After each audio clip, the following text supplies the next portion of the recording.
गुजरात के अंदर एक सैयद साहब से जब पूछा गया कि वहाबी का ज़बीहा ये हलाल है कि नहीं, तो उन्होंने जवाब दिया कि काफिर का ज़बीहा ये हराम है। और आगे वो जवाब देते हुए कहते हैं कि काफिर तो 5 ही है, और फिर कहते हैं कि ज्यादा खरीदने की जरूरत नहीं है, उनका ज़बीहा हलाल है।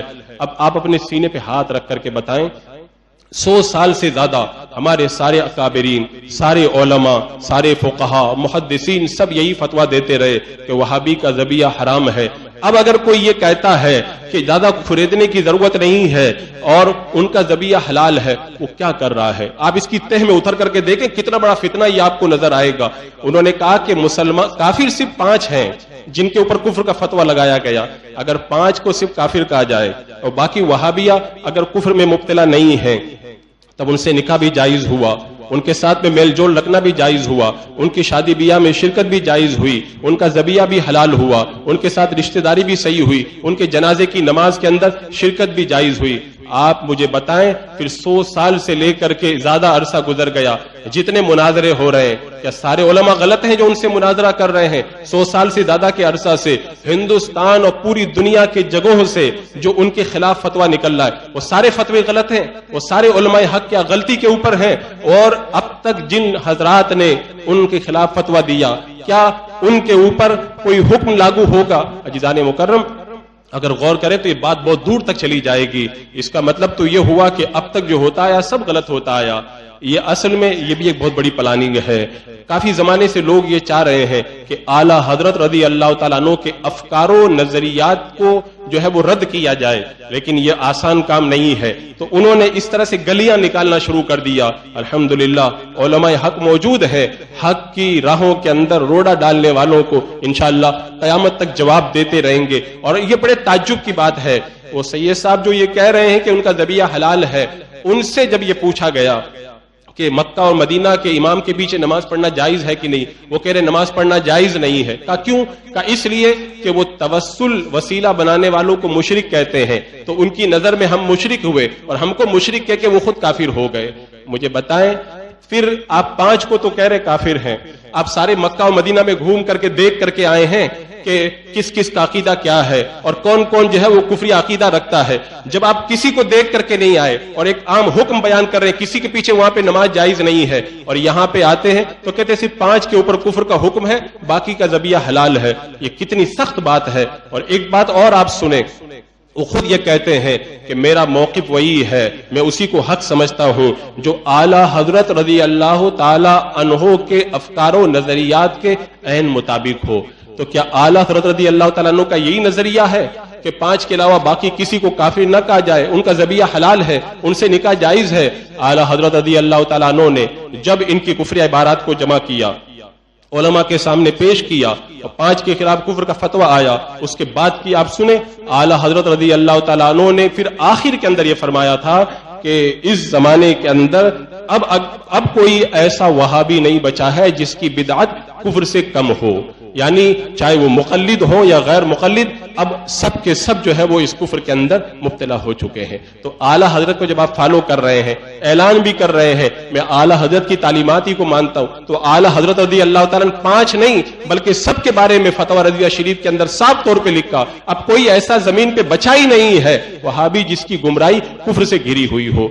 ये अवाम को धोखा देना नहीं हुआ तो क्या हुआ? एक तरफ तो ऐलान किया जाता है मैं आला हजरत की तालीमात को फॉलो करता हूं, और दूसरी तरफ वहाबिया के ज़बीहे के हलाल होने का ऐलान किया जा रहा है। इसका मतलब जब वो काफिर नहीं है, आप उनसे निकाह करो, जो चाहे वो करो। ये सुलह कुल्लियत की तरफ बढ़ते हुए कदम है। मैं अवाम अहले सुन्नत से गुजारिश करूंगा, फितनों के इस माहौल में जब कहीं से कोई बयान आए तो आप पहले ये देख लें कि हमारे उलमाए हक का मौक़िफ़ क्या है। और जिन सैयद साहब ने ये कहा है, उनके वालिद साहब खुद, उनका फतवा भी यही है कि सारे वहाबी काफिर हैं। अपने वालिद साहब के फतवे के खिलाफ उन्होंने ये फतवा सादिर किया। ये कितनी बड़ी जसारत। हजरात मुकर्रम, ये असल में जैसे जैसे हम लोग क़यामत की तरफ बढ़ रहे हैं, वैसे वैसे फितनों का मुंह खुलता हुआ नजर आ रहा है। और अब ऐसे वक्त के अंदर जो الحمدللہ مسلک اعلی حضرت کے اوپر قائم رہے گا وہی اپنے ایمان کی حفاظت کر پائے گا انشاءاللہ، ورنہ جو بھی اس مسلک سے ہٹ کر کے الگ ہوگا اس کا ایمان بچنا بڑا مشکل ہے، کیونکہ ہر طرف فتنے اپنے سروں کو اٹھائے ہوئے کھڑے ہیں۔ آپ دیکھیں اور غور کریں حالات کے اوپر، حالات میں آپ جھانک کر کے دیکھیں کہ کیسے حالات بنائے جا رہے ہیں۔ 100 سال سے زیادہ کا عرصہ جو علماء و بانگ دہل جو اعلان کرتے رہے، اس مسلمہ آواز کو دبانے کی کوشش کی گئی۔ میں آپ سے ایک بات کہوں، اعلی حضرت رضی اللہ تعالیٰ عنہ کی یہ تعلیمات ہے، وہ اعلی حضرت کا حکم ہے، ان کے خلاف انہوں نے حکم دیا، اور اعلی حضرت رضی اللہ تعالیٰ عنہ کی تعلیمات کو سارے علماء نے، سارے فقہ محدثین ہند و پاک کے سب نے فالو کیا، بلکہ ایک سینکڑوں کی علماء کرام کی جماعت کے مجمع کے اندر سب نے اس بات کا اعلان کیا تھا، اعلی حضرت کو مجدد مانا تھا، اور پھر ہر دور میں علماء یہی کہتے رہے مسلک اعلی حضرت پہ قائم رہو۔ حضور سعد الافاضل رحمۃ اللہ تعالی علیہ ہمیشہ یہی تعلیم دیتے رہے کہ مسلک اعلی حضرت پر مضبوطی سے ڈٹے ہوئے رہو، اور اسی طریقے سے آپ دیکھیں علامہ ضیاء الدین مدنی رحمۃ اللہ تعالی علیہ اس بات پہ انتقال کے وقت فخر کر رہے تھے کہ الحمدللہ مسلک اعلی حضرت پہ میں قائم رہا، اور اخیر وقت میں اللہ تعالیٰ مجھے قدمین رسول کے اندر مسلک اعلی حضرت پہ موت عطا فرما رہا ہے۔ آپ سارے علماء فقہ محدثین جو ہند و پاک کے ہیں سب اٹھا کر کے دیکھ لیں، اگر آج یہ کہتے ہیں سب پر کفر کا حکم نہیں ہے تو اس کا مطلب اعلی حضرت کی تعلیمات کو آپ رد کر رہے ہیں، اور اعلی حضرت کی تعلیمات کو رد کرنا صرف ایک ذات کی تعلیمات کو رد نہیں کرنا ہے، 100 سال سے زیادہ ہزاروں علماء محدثین فقہاء نے جو اعلی حضرت کو فالو کیا ہے ان سب کی تعلیمات کو آپ رد کرنا چاہ رہے ہیں۔ اور آپ دیکھیں اس انداز کے اندر آج ہند و پاک کے اندر جتنے اہل سنت و جماعت کے دارالفتہ پائے جاتے ہیں ان سارے دارالفتہ سے یہی فتویٰ دیا جاتا ہے۔ اچھا ایک بات یہاں پر کوئی یہ کر سکتا ہے کہ ہمیں یہ تو پتہ نہیں ہے کہ جس کا ذبیحہ ہے اس کے عقائد کیا ہیں، تو ایک بات آپ حضرات خوب اچھے طریقے سے سمجھ لیں، اگر کسی وہابی کا حکم پوچھا جائے گا تو جو اعلی حضرت نے حکم بیان کیا وہی حکم بتایا جائے گا، لیکن اگر کوئی پوچھے کہ زید ایسا کر رہا ہے اس کا ذبیحہ جائز ہے کہ نہیں، عمر نے جانور ذبح کیا اس کا ذبیحہ جائز ہے کہ نہیں، فلاں وہابی نے ذبح کیا اس کا ذبیحہ جائز ہے کہ نہیں، تو اس وقت ہم یہ سوال کریں گے آپ جس کے بارے میں پوچھ رہے ہیں اس کا عقیدہ کیا ہے، وہ جو کفری عبارات ہیں ان کے بارے میں کیا کہتا ہے۔ یعنی اگر کوئی خاص آدمی یہ کام کر رہا ہے اس کے بارے میں سوال ہو تو پھر تحقیق کرنا یہ ایک الگ چیز ہے، لیکن جب وہابی جماعتی طور پر جب سوال کیا جائے تب تحقیق نہیں کی جائے گی بلکہ عام حکم بیان کیا جائے گا۔ امام غزالی رحمۃ اللہ تعالی علیہ فرماتے ہیں کہ متکلمین علماء جب کسی کے کفر کا حکم صادر کر دے تو فقہاء کرام پر لازم ہے کہ اسی کے مطابق کفر کا فتویٰ دیں، اور فقہاء کرام بھی اس کی تقلید کریں، لیکن عوام کو یہ حق نہیں ہے کہ کسی پر جب فقہاء کرام یا متکلمین نے کفر کا حکم دے دیا تو اس کی تحقیق کرتا رہے۔ اور یہ سید صاحب نے ایک نیا آرڈر جاری کر دیا کہ اگر کسی کا ذبیحہ ہے تو پھر تحقیق کی جائے، اگر تحقیق سے ثابت ہو تب جا کر کے اس کا ذبیحہ حرام ہوگا، کہتے ورنہ کھریدنے کی ضرورت نہیں ہے، اس کا ذبیحہ حلال ہے۔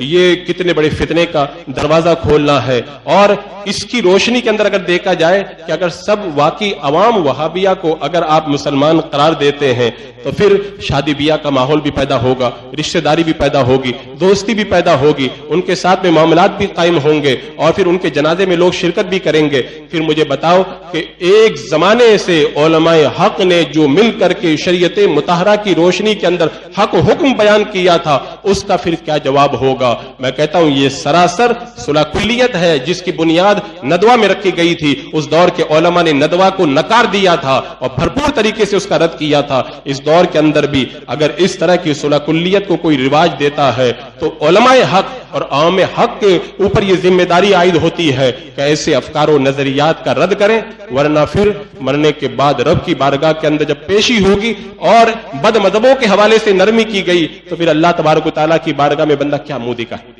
میں نے اس سے پہلے بھی بتایا کہ حضرت عبداللہ ابن مبارک رضی اللہ تعالیٰ عنہ کے بارے میں بتایا گیا کہ اللہ تبارک و تعالیٰ نے ان کو اپنی بارگاہ میں صرف 30 سال تک اس لیے کھڑا رکھا کہ ایک بد مذہب کے ساتھ میں انہوں نے مسکرا کر کے دیکھ لیا تھا۔ اس کا اتنا سخت عذاب اور شریعت مطہرہ کو کھیل بنا دینا یہ کتنی بڑی جسارت ہے۔ अजीजान मुकर्रम, ये सब के बस की बात नहीं है। अल्लाह तबारक व तआला जिसको चाहे उसे बचाता है, वरना आजकल तो जिसको देखो वो सब जो है वो अपने फायदे के पीछे भागते हुए नजर आते हैं। अपना फायदा कब तक? जब तक दुनिया की आंखें खुली हैं तब तक। मरने के बाद में सारे फायदे यही होकर के रह जाएंगे। आखिर के अंदर अगर काम आएगा तो वही रिश्ता काम आएगा जो अल्लाह उसके रसूल के साथ में मोहब्बत का रिश्ता हमने बनाया। और अल्लाह तबारक व तआला खुद फरमाता वल यजिदू फीकुम गिल्ज़ा, वो तुम्हारे अंदर सख्ती पाए। यानी ऐसे लोगों के बारे में रब ने खुद फरमा दिया, उनके साथ में नरमी का बर्ताव नहीं बल्कि सख्ती का बर्ताव होना चाहिए। अगर हम कुरान और सुन्नत की तालीम, हजरत शेख मुजद्दिद अल्फसानी रहमतुल्लाह तआला अलैह ने लिखा, एक बुजुर्ग फरमाते हैं मुसलमान हो जाना दीवाना हो जाने का नाम है। यानी बंदा जब मुसलमान हो जाए तो फिर वो एक दीवाना होता है। किस बात में? इस बात में कि अब मेरी कोई मर्जी नहीं, जो अल्लाह उसके रसूल चाहेंगे वही मैं करूंगा। रदीतु बिल्लाहि रब्बन व बिल इस्लाम दीनन व बि सय्यदिना मौलाना मुहम्मदिन सल्लल्लाहु अलैहि वसल्लम नबिय्यन व रसूला।